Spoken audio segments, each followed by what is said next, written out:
de la sanctification. Nous avons expliqué ce que c'était que la sanctification. Et aujourd'hui, on va parler de la puissance qui est dedans. Du pouvoir qui est dedans. Prends Genèse chapitre 17, verset 1 à 2. Genèse chapitre 17, verset 1 à 2. Oui. Oui. Lorsque Abraham fut de 99 ans, oui. l'Éternel apparut à Abraham. Oui. Et lui dit, Je suis le Dieu Tout-Puissant. Marche devant ma face et sois intègre. Voilà. Je suis le Dieu Tout-Puissant. Marche devant ma face et sois intègre. Oui, continue. J'établirai mon alliance avec moi et toi. Yes. Amen. Donc tu le prends. Lorsque Abraham fut âgé de 99 ans, oui. L'Éternel apparut à Abraham et lui dit, oui. Je suis le Dieu Tout-Puissant. Marche devant ma face et sois intègre. J'établirai mon alliance entre moi et toi. Je te multiplierai à l'infini. À l'infini. Alléluia. Regardez. C'est Dieu qui est venu vers Abraham. Est-ce qu'on se comprend? Dieu est venu vers Abraham. Et Dieu lui dit,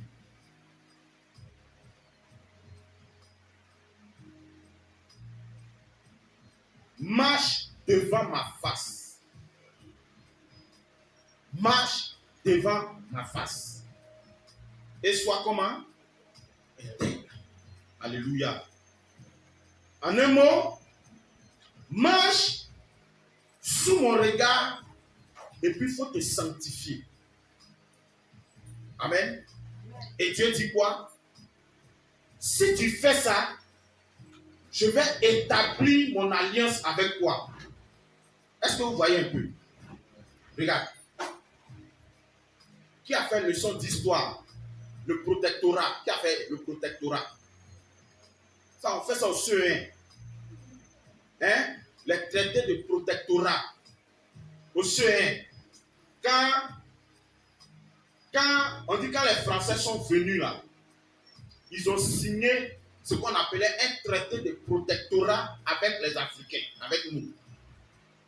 Et le traité dit quoi? Qu'ils vont être avec nous, ils vont nous protéger. Vous voyez un peu, non? Et puis nous, on leur doit aussi quelque chose, c'est une alliance. C'est la même chose avec ce que Dieu est en train de faire ici avec Abraham. Dieu est venu vers Abraham. Mais Dieu n'est pas venu comme ça. Auparavant, Dieu lui a parlé. Prends Genèse chapitre 12, verset 1 à 3.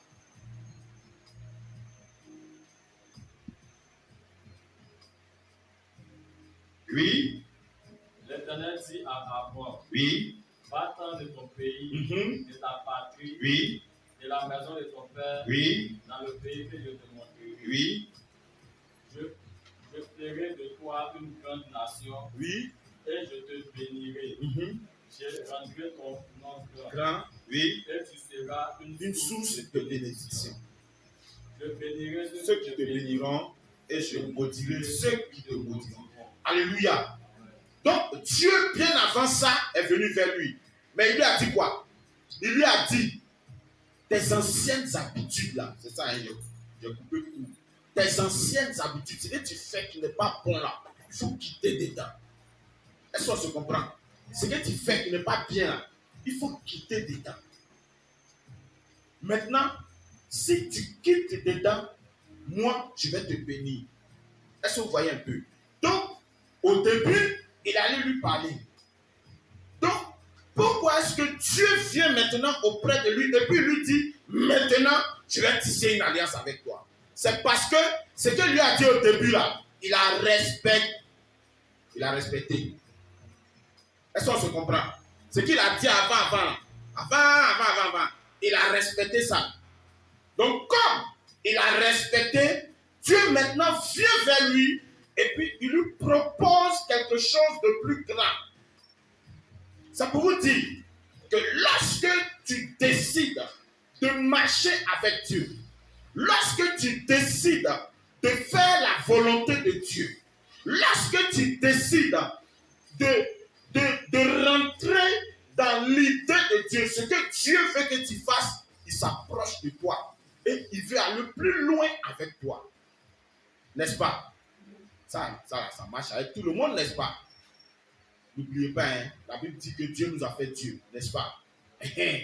Donc, quand toi-même là, toi, je vais parler des filles. Avec les filles, ça marche bien.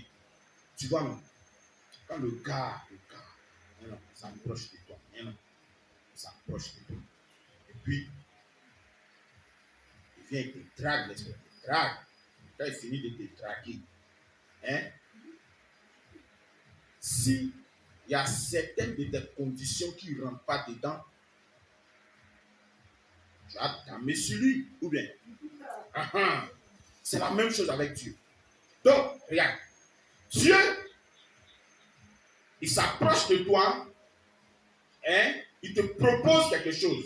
Ce qu'il te propose là, quand tu rentres dedans et que tu fais, alors il va plus loin avec toi. Donc, quand le gars, hein, il rentre dans toi tes conditions, tu dis, bon, on va passer maintenant à une autre étape à lui, n'est-ce pas? Parce que les premières étapes là, il a respecté. Vous voyez un peu, non? Voilà. Hein, tu veux voir s'il t'aime, tu veux tester son amour, n'est-ce pas? Donc, quand ce point-là, tous les soirs, il est chez toi, chaque soir, il va venir saluer ton papa, ta maman. Quand il vient comme ça, il vient un petit cadeau, n'est-ce pas? Puis bon, voilà. Donc, et puis, donc maintenant, quand le gars, il a rempli la première condition, tu dis, ah, lui là, je pense que je peux aller plus loin avec lui. Donc maintenant, tu vas t'engager. Mais tu ne vas pas t'engager un coup, n'est-ce pas? Tu vas aller un peu, n'est-ce pas? C'est la même chose. Alléluia. C'est la même chose. Donc Dieu, la première fois, il s'est approché de Abraham et lui a dit, ton comportement, hein, les trucs que tu fais là, hein, façon, les vieux petits trucs que tu fais, hein, tu voles, tu manges, tu voles, viens dans le sol, tu fais ceci, tu fais ça là, il faut arrêter. Alléluia. Il faut arrêter. Mais quand tu vas arrêter, je vais te bénir. N'est-ce pas? Et regardez, c'est ce qui a poussé notre Seigneur Jésus à dire, si ta main est pour toi une occasion de chute, il faut faire quoi? Il faut couper. Si ton œil est pour toi une occasion de chute, il faut faire quoi? Il faut enlever. Non, en fait, il n'est pas en train de te dire que il n'est pas en train de te dire qu'il faut enlever ton œil. Non. Il est tout simplement en train de te dire qu'il y a une habitude que tu as qui est mauvaise, mais qui est tellement ancrée en toi qu'il est difficile de t'en défaire. Quand tu fais tout pour te défaire de cette habitude, tu fais tout pour quitter cette habitude, alors, lui, Dieu, il va te bénir. Et c'est la même chose qu'il a dit à Abraham. Il dit quoi? Il dit, maintenant, et puis on dit, quand Abraham était âgé de 99 ans, Dieu est venu vers lui et dit, maintenant, marche devant ma face et puis sois intègre. Donc il est en train de lui dire, c'est vrai, tu as laissé ton mauvais comportement. Tu as laissé, en un mot, tu as enlevé ton œil. Tu as coupé ton bras. Mais maintenant, ce que je vais te demander, maintenant, il faut marcher dans ma pensée. Il faut marcher dans mon esprit. Il faut marcher dans ma volonté. Et quand tu vas le faire, maintenant, je vais tisser une alliance avec toi. Regarde, quand Dieu vient tisser alliance avec toi, là, ce n'est pas pour te regarder, hein, non. Il vient pour te défendre. Il vient pour être un guerrier auprès de toi. Il vient pour être un défenseur. Il vient pour être un bouclier. Il faut prendre Genèse chapitre 14. Non, Genèse chapitre 15, verset 1. Après ces événements, Oui. la parole de l'Éternel fut adressée à Abraham et il dit, oui. Abraham, oui. ne crains point, sur ton bouclier et ta récompense sera très grande. Ne crains point, je suis ton bouclier. Donc quand Dieu vient, quand tu fais la volonté de Dieu, quand tu décides de t'éloigner du mal, quand tu décides de te défaire de ton mal qui est en toi, de la pratique du mal qui est en toi, quand tu décides d'enlever ton œil et de couper ton bras, quand tu décides de te sacrifier pour quitter dans cette pratique-là, il dit quoi? Que je serai ton bouclier. Il y a une version qui dit, je serai moi-même ton bouclier. Quand Dieu est ton bouclier, il y a un verset qui dit dans Romains chapitre 8 que si Dieu est avec toi, qui sera contre toi? Donc Dieu même se lève et puis il vient être ton bouclier. C'est qui? C'est qui sur la terre qui peut se lever contre toi? C'est qui?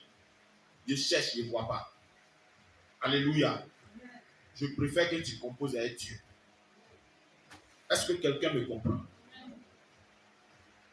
Je préfère que tu composes avec Dieu. Compose avec Dieu pour que sa puissance puisse se manifester pour toi, pour que sa faveur puisse se manifester pour toi, pour que son autorité puisse se manifester pour toi. Alléluia. Oh, merci Père, que ton nom soit puissamment béni. Amen. Donc, c'est très important. Très, très, très important. Fais un effort et puis éloigne-toi du mal. Dieu va te défendre. Amen. On va prendre un autre passage. Le passage là me plaît tellement. Il faut prendre le psaume 34. Psaume 34, verset à partir du verset 12. Oui. Venez, mes fils, écoutez-moi, je vous enseignerai la crainte de l'Éternel. Quel est l'homme qui aime la vie, qui désire la prolonger pour jouir du bonheur? Préserve ta langue du mal et tes lèvres des paroles trompeuses. Éloigne-toi du mal et fais le bien.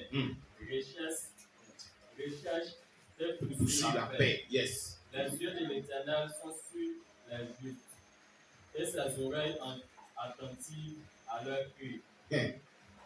L'Éternel tourne sa face contre les méchants pour retrancher de la terre leurs souvenirs. Attends.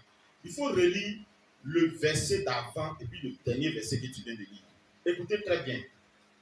Les yeux de l'Éternel sont sur les justes et ses oreilles sont attentives à leur cri. L'Éternel tourne sa face contre les méchants pour retrancher de la terre leurs souvenirs. Pour retrancher de la terre leur quoi? Souvenirs. Quand tu es méchant là, on t'oublie sur la terre. Est-ce que quelqu'un est en train de me comprendre? Quand tu es mauvais là, sur la terre là, on t'oublie. Et qui fait ça? C'est Dieu. Et Dieu dit quoi? Dieu dit quoi? Il dit, le juste là, Dieu tourne sa face vers lui. Mais le méchant là, Dieu se retourne contre lui. Donc pour dire quoi? Quand tu es dans la volonté de Dieu, Dieu là, il se tourne vers toi. Il est à côté de toi. Et puis il te défend. Donc toute personne qui veut être méchant avec toi, Dieu lui-même se lève contre eux. Il va même plus loin. Il efface même leurs souvenirs de la terre. Oh, que le Seigneur nous donne. Quand tu es mauvais, tu fais le mal. il efface ton souvenir sur la terre. C'est quoi? Il vient, il te tue. Et puis quand il finit de te tuer là, il enlève ton souvenir. Il va. Et il ne faut pas que quelqu'un va être en parole avec Dieu. Amen. On va continuer. Prends.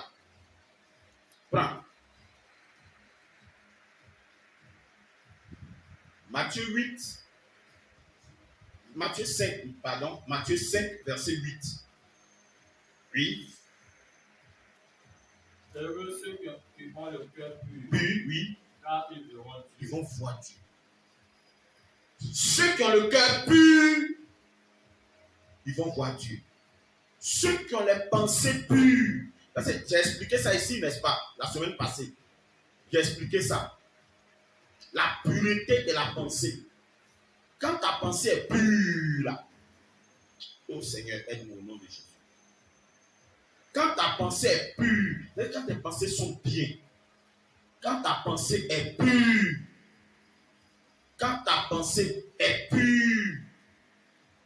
tu vois Dieu.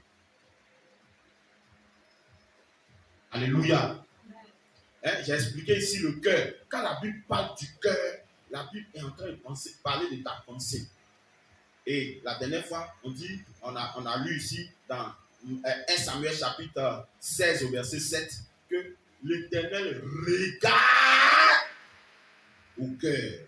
Donc, Dieu regarde ton cœur. Or, quand la Bible est en train de parler du cœur, la Bible est en train de parler de la pensée. Ce que tu penses là. Ce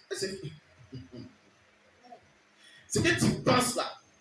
Dieu lui s'assoit et puis il regarde.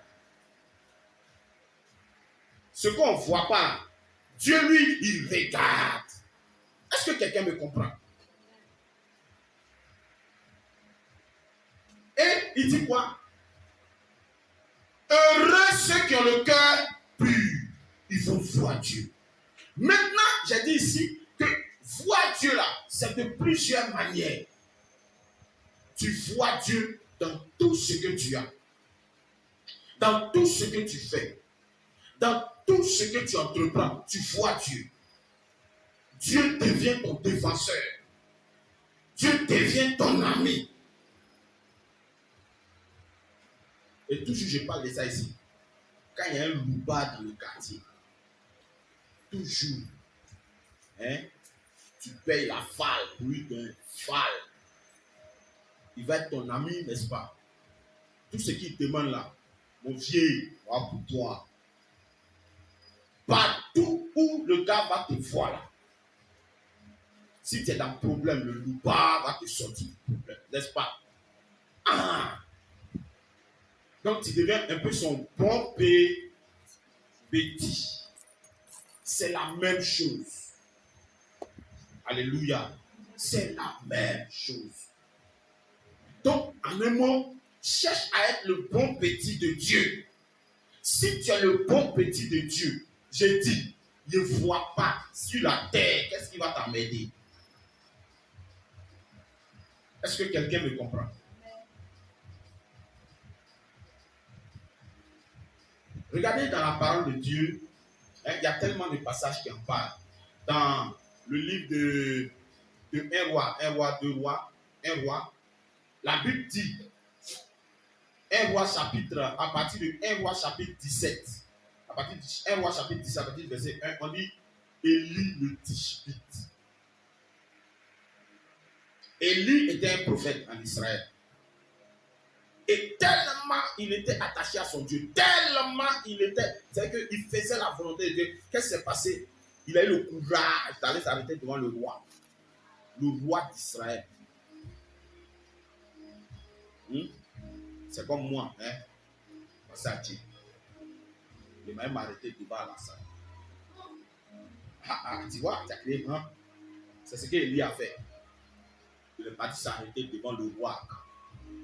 Il dit, ouais, toi, c'est toi qui fais, les gens adorent les vilains trucs dans le pays là. Bon, moi, il dit, il ne va pas pleuvoir, sinon, tant qu'il ne dit rien là, il ne va pas pleuvoir sur ton pays. Est-ce que quelqu'un me comprend? Et puis à la samedi, attrapez-le. Au moment où on veut m'attraper, puis il disparaît. C'est ce qui s'est passé avec Élie. Il est parti, il s'arrête devant le roi. Ouais, toi, roi, c'est toi qui fais les vilains trucs dans le pays. Hein? Ok. Je dis, tant que moi, il ne dit rien, il ne va pas pleuvoir dans ton pays ici. Et puis, il s'en va. Les gens disent, hé, attrapez-le. Au moment où les gars coupent, il n'y a pas Élie. Alléluia. Pourquoi? À cause de la sanctification. En fait, son degré d'intimité, c'est son degré de sanctification. Il est là. Il y a des choses que Dieu lui demande de faire. Qu'il fait. Regarde, je vous dis quelque chose. La sanctification est un sacrifice. La sanctification, c'est un sacrifice. C'est un sacrifice.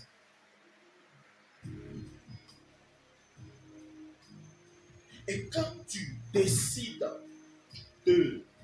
d'accepter de faire ce sacrifice, Dieu s'approche de toi. Et quand Dieu s'approche de toi, il va pas, Dieu ne va pas te laisser. Et c'est ça, c'est là que découle la puissance. Alléluia. Oui, c'est là que découle la puissance. Tout ce que tu vas lui demander, je dis bien, tout ce que tu vas lui demander, ben c'est une alliance. Tu fais pour toi, lui aussi fait pour lui. C'est ce qu'il a dit. Je vais faire une alliance entre moi et toi. Et quand je vais finir de faire cette alliance entre moi et toi, ta postérité sera grande. C'est quoi? Tu gagnes quelque chose. Tu gagnes quelque chose à rentrer dans l'alliance de Dieu. Tu gagnes quelque chose à accepter Jésus comme Seigneur et Sauveur. Tu gagnes quelque chose. Tu gagnes quelque chose à être complice avec Jésus. Tu gagnes quelque chose. Tu gagnes quelque chose à marcher, à donner ta vie à Jésus. Tu gagnes quelque chose. Tu gagnes quelque chose à quitter ton péché, à quitter tes mauvaises pratiques pour pouvoir t'attacher à Jésus. Tu gagnes quelque chose. Tu gagnes quelque chose à quitter ton péché, à quitter la pratique de ton péché. Tu gagnes quelque chose. À quitter toutes ces choses-là pour t'attacher à Jésus. Tu gagnes quelque chose. Je vous assure, tu gagnes quelque chose. Alléluia. Et donc, comme l'ennemi, donc comme Satan sait que tu gagnes quelque chose en te consacrant à Jésus, donc quand tu acceptes Jésus, la patate, il faut te persécuter. Regarde. Il y a une question que je me pose souvent. Il y a une question que je me pose souvent. Cette question-là, c'est quoi?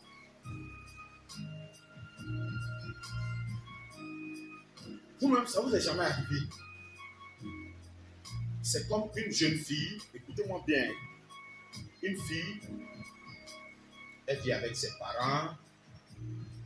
Hein? Elle faisait le mal. Elle vit vraiment dans. Elle ne respecte pas. C'est que la fille là même, ou bien l'enfant là, ce problème il donne à ses parents. Maintenant, le jour que l'enfant là se donne à Jésus, et puis il décide de marcher avec Jésus, ses parents sont fâchés.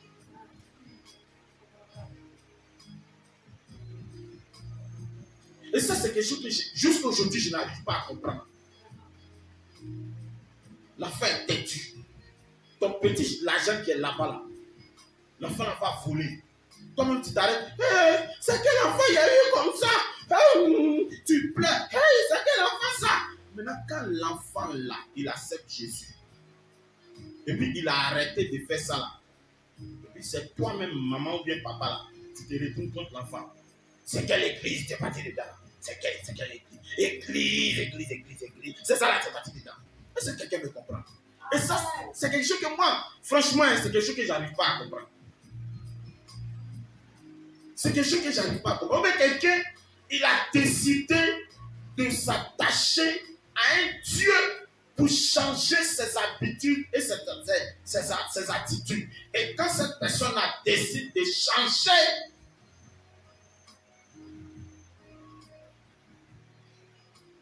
les gens, et puis, soit on se moque de lui, on lui persécute. Ça, vraiment, j'arrive pas à comprendre. Est-ce qu'on se comprend? Mais ça, c'est quelque chose que j'arrive pas à comprendre. Amen. Mais ça est là et ça existe. Donc, je vais te dire quelque chose. Quand tu vas décider de t'engager pour Dieu, là, frère, il ne faut pas être blagué. Tu vas traverser des moments difficiles. Tu vas traverser des moments difficiles. Mais ce n'est pas pour ça que tu ne veux pas venir. La Bible dit, dans le psaume 34, verset 20, le malheur atteint souvent le juste. Mais l'Éternel, toujours. C'est que tu vas rencontrer. Non, si c'est un problème là, tu vas rencontrer.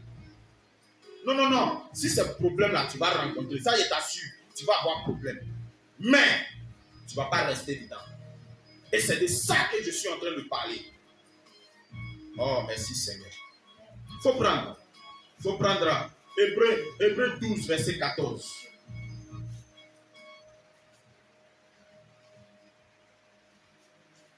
Hébreux 12, verset 14. Oui. Rechercher la paix avec tous. Oui. Et la sanctification sans laquelle personne ne verra le Seigneur. Il faut lire le verset 15 là. Veille à ce que nul ne se prive de la grâce de Dieu, à ce qu'aucune racine d'amertume poussant des rejetons ne produise du trouble, et que plusieurs n'en soient infectés. Alléluia. Donc, écoutez, ils ont dit quoi? Rechercher la paix avec tous et la sanctification sans laquelle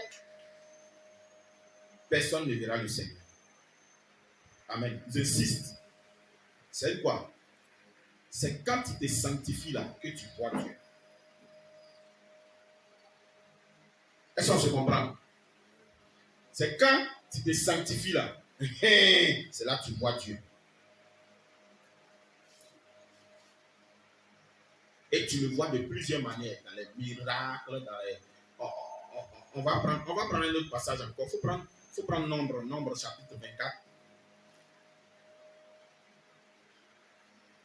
Nombre chapitre 24. Il faut lire à partir du verset 1. Je vais voir si... Balaam vit que l'Éternel trouvait bon de bénir Israël. Oui. Et il n'alla point comme les autres fois à la rencontre des enchantements.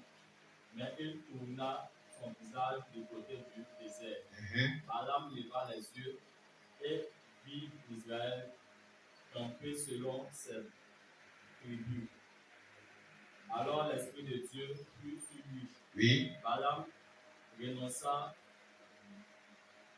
prononça son oracle. Oui. Et dit, parole de Balaam, fils de Péor, parole de l'homme qui a l'œil ouvert, parole de celui qui entend les paroles de Dieu, oui. Celui qui voit la vision du Tout-Puissant, de celui qui se prosterne et dont les yeux s'ouvrent. Quelles sont belles tes tentes, ô Jacob. Amen. C'est long, c'est de 23 à 26, je crois. Mais je vais vous expliquer un peu le contexte. Regardez. Le peuple d'Israël faisait peur. Alléluia. Le peuple d'Israël faisait peur. Il faut prendre, on va lire d'abord Genèse chapitre 35, verset 1 à 5. Et puis maintenant, on va revenir sur ce passage-là. Oui.